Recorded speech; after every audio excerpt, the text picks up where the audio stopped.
เฮาบ่ต้องไปไขว่คว้าสิ่งใดในโลกนี้ให้ลำบากเพียงแต่เฮามันทำความดีสิ่งดีๆก็จะย้อนกลับมาสู่ตัวของเฮาอยู่ในโลกนี้บ่มีไผที่จะได้ดังใจหวังไปทุกอย่างและก็บ่มีไผที่จะพลาดหวังไปได้ทุกอย่างเหมือนกันเพราะฉะนั้นเฮาอยู่ในโลกนี้เฮาต้องมีสติให้รู้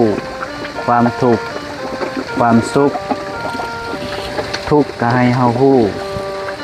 สุขก็ให้เฮารู้ถ้าเฮารู้เท่าทันแล้วเฮาก็จะสามารถควบคุมหรือว่าผ่านผาอุปสรรคนั้นไปได้เพราะว่าความทุกข์ความสุขความผิดหวังความสมหวัง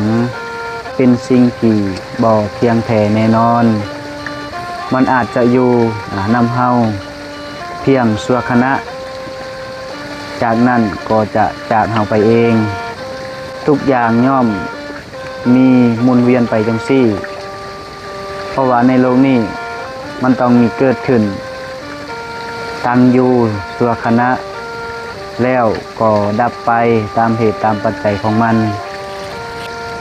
เพราะฉะนั้นแล้วเฮาอย่าไปคาดหวังหลายกับสิ่งที่มีชีวิตและก็อย่าไปคาดหวังหลายกับวัตถุกับใจคนเพราะว่าทุกอย่างมันเป็นเพียงเครื่องชั่วคราวเป็นเครื่องสมมุติมันบ่มีหยังที่จะเป็นแกนซานที่จะเป็นของเฮาแท้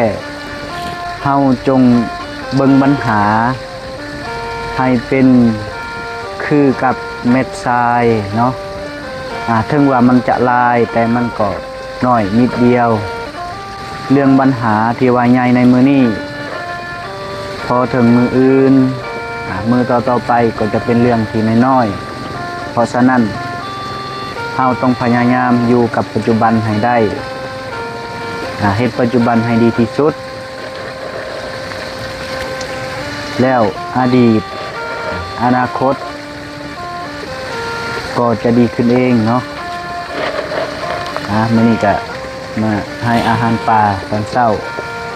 ภาพธรรมะเตือนใจ